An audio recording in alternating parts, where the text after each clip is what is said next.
सनातनी के कण कण में बसे श्री कृष्ण भगवान की व्यथा है।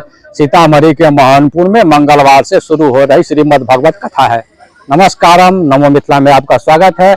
आइए आपको हम यहाँ की जो कथा आयोजन समिति के अध्यक्ष हैं राम परवेश दास जी, उनसे हम श्रीमद् भगवत कथा के बारे में जानते हैं और वह आपको बताने जा रहे हैं श्रीमद् भगवत कथा का क्या महत्व है।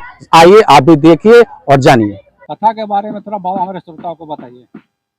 भाग्योदयन बहुजन्म समर्जितेन लिखा हुआ भागवत जी के महात्म्य में कि कई जन्मों का जब पुण्य उदय होता है तभी यह सौभाग्य प्राप्त होता है। और भागवत जी की जो कथा हम लोग करने जा रहे हैं कल से, यह भागवत महापुराण की जो कथा है, ये भागवत जी कोई किताब कोई ग्रंथ नहीं है। तेने वांगमयी मूर्ति प्रत्यक्षा वर्तते हरे कहा गया, साक्षात भगवान श्री कृष्ण के वांगमय अक्षरावतार इसको कहा गया। 125 वर्ष पूरे करके जिस समय गोविंद जाने लगे, कन्हैया जाने की तैयारी करने लगे, उस समय उद्धव जी ने पूछा, प्रभु आप चले जाएंगे तो हम कलयुग के जीव कैसे रह पाएंगे। तो भगवान श्री कृष्ण ने कहा, उद्धव देखते रहो अभी क्या हो रहा है। और भगवान श्री कृष्ण के हृदय से एक प्रकाश, एक तेज निकला और श्रीमद् भागवत महापुराण में प्रविष्ट हो गया। तेने वांगमयी मूर्ति। और उसी समय भगवान ने कहा कि है उद्धव, आज के बाद इस कलयुग के जीवों के उद्धार के लिए मैं कृष्ण रूप को तो तिरोहित कर रहा हूँ, समाप्त कर रहा हूँ, क्योंकि इतने ही दिन के लिए आया था। अब कलयुग के जीवों के उद्धार के लिए श्रीमद् भागवत महापुराण में मैं प्रविष्ट हो रहा हूँ।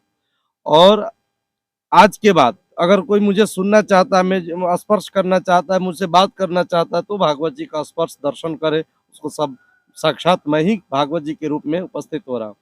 और एक बात और आपके चैनल के माध्यम से हम कहना चाहते हैं कि जहाँ भी भागवत कथा होती है वो 7 दिन के लिए वह जगह श्रीधाम वृंदावन बन जाता है।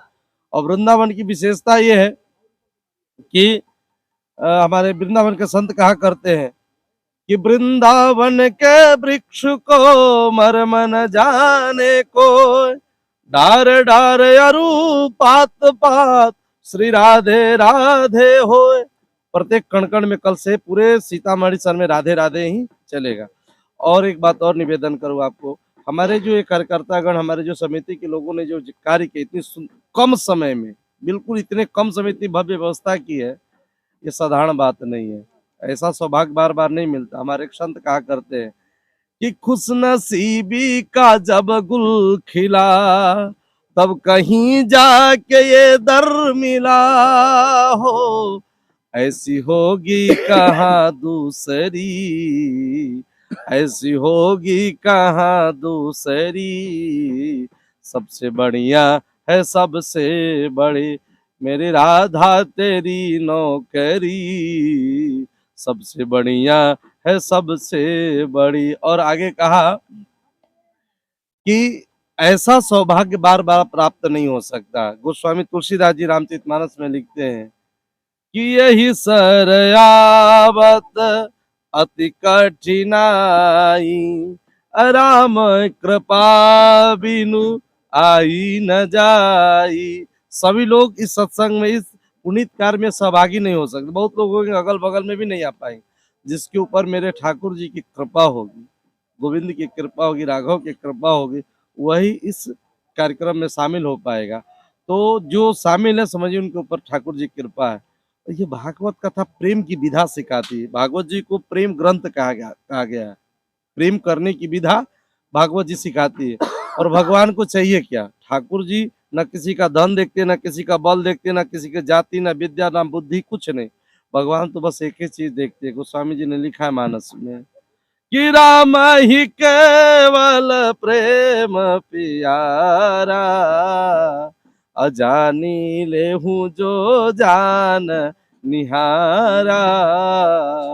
अरे दुनिया वाले, भगवान को केवल और केवल प्रेम चाहिए।